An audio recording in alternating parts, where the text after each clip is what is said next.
Welcome back to Maranatha Teaching Channel. I am Femi Fenojo, your host. We are talking about the last days. Today, we are going to consider an important biblical word. The word becomes even more important as we consider Bible prophecy and last day event. It is the word age or ages. For example, Matthew chapter 28, verses 19 to 20, the Lord Jesus said, "Go ye therefore and teach all nations, baptizing them in the name of the Father and of the Son and of the Holy Ghost, teaching them to observe all things whatsoever I have commanded you. And lo, I am with you always, even unto the end of the world. Amen." Ephesians chapter 2, verses 4 to 7 reads, "But God, who is rich in mercy, for his great love wherewith he loved us, even when we were dead in sins, hath quickened us together with Christ. By grace you are saved, and has raised us up together and made us sit together in heavenly places in Christ Jesus, that in the ages to come he might show the exceeding riches of his grace in his kindness towards us through Christ Jesus." Ages past, present age, future ages are clearly referred to in the Bible. However, this teaching of the Bible can become obscure because biblical Greek and Hebrew word for ages and age are often translated in the King James by such word, and even in other translations are often translated by such word as everlasting, eternal, world, forever, or ever and ever. For example, that Matthew chapter 28 verse 20 we read above says that, "Lo, I am with you always, even unto the end of the world," but it should correctly read, "even unto the end of the age." Psalm 90 verses 1 and 2, "Lord, thou hast been our dwelling place in all generations, before the mountains were brought forth, or ever thou hast formed the earth and the world, even from everlasting to everlasting thou art God." That word there, everlasting to everlasting, should be from age to age. 1 Timothy chapter 1 verse 17, "Now unto the King, eternal, immortal, invisible, the only wise God, be honor and glory forever and ever. Amen." Forever and ever should actually mean from age to age. Amen. Hebrews chapter 9 verses 24 to 26, "For Christ is not entered into the holy place made with hands, which are the figures of the true, but into heaven itself, now to appear in the presence of God for us. Nor yet that he should offer himself often as the high priest, enter into the holy place every year with the blood of others. For then shall he often have suffered since the foundation of the world. But now once in the end of the world, as he appeared to put away sin by the sacrifice of himself." But now once in the end of the age, you should read. We know in the Bible there are various ages.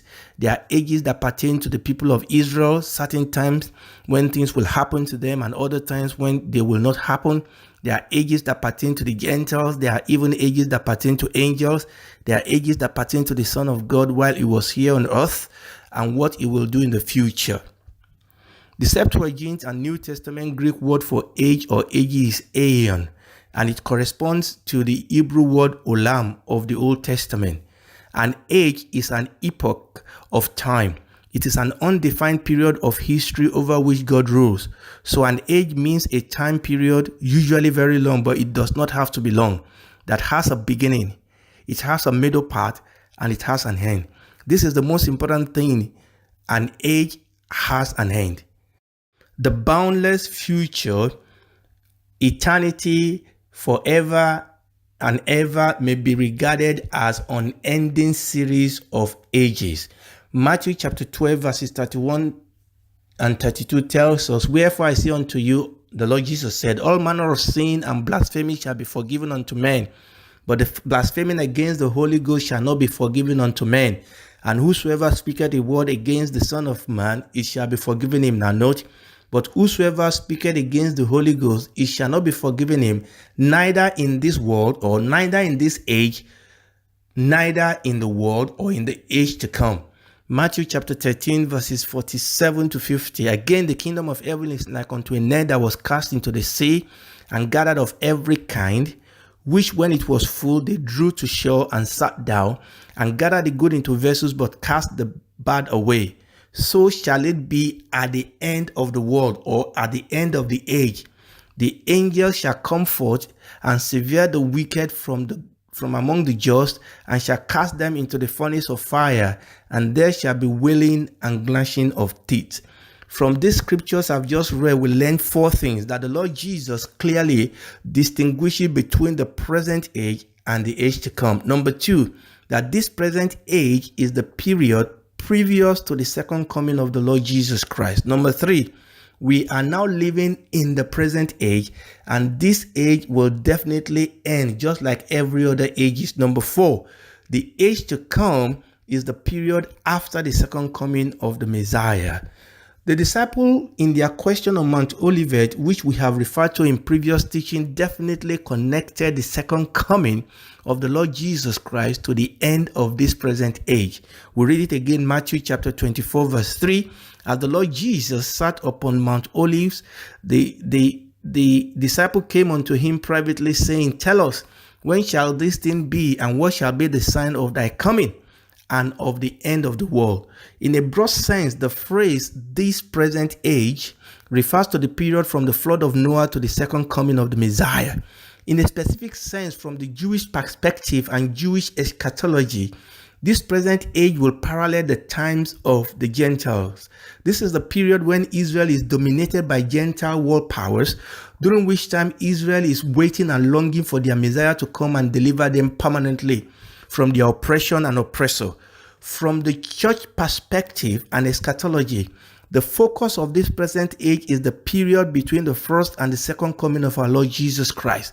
This period is also generally referred to as the last days, though with special emphasis on the last 7 years of these last days. So, the clear revelation of the Bible is that this age, this present age we are in, like all other ages, will come to an end, and that the event that will bring it to a close is the second coming of the Messiah of the Jews and the Lord of the church, the Lord Jesus Christ. Furthermore, the Bible reveals that cataclysmic sign will signal the close of this present age.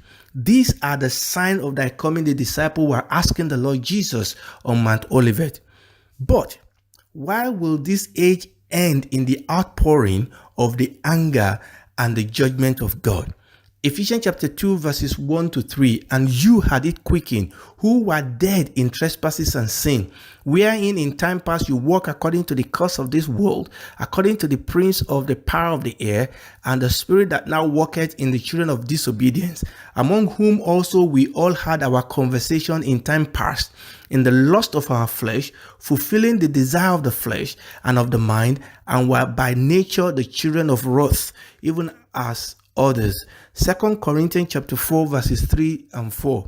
But if our gospel be hid, it is hid to them that are lost, in whom the God of this world has blinded the minds of them which believe not, lest the light of the glorious gospel of Christ, who is the image of God, should shine unto them. The Bible clearly says that the present age is an evil age, a time of sin and darkness. This is why this age is sometimes synonymous with the world. During this period, Satan is described as the god of this age. Sin prevails, and the citizens of this age are living in darkness.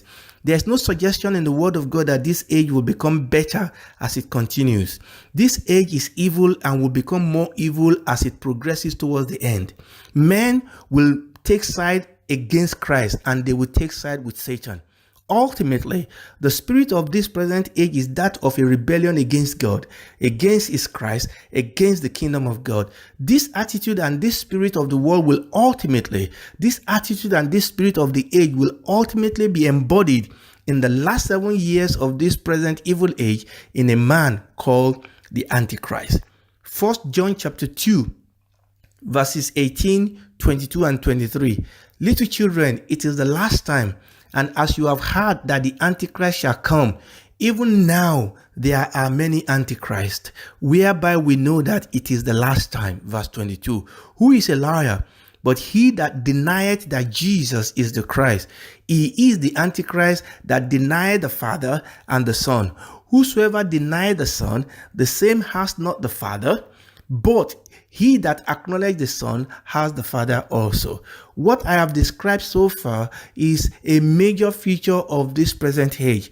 However, that is not the full picture, because there is a group of people in this present evil age, but who are not of this present evil age, and we will need to talk about these people that the Bible called the church. We'll pick this up next time by the grace of God. Thank you so much for joining me today. I hope this teaching has been a blessing to you. Please join me again next time on Maranatha Teaching Channel. My name is Femi Fenojo. God bless you. Shalom.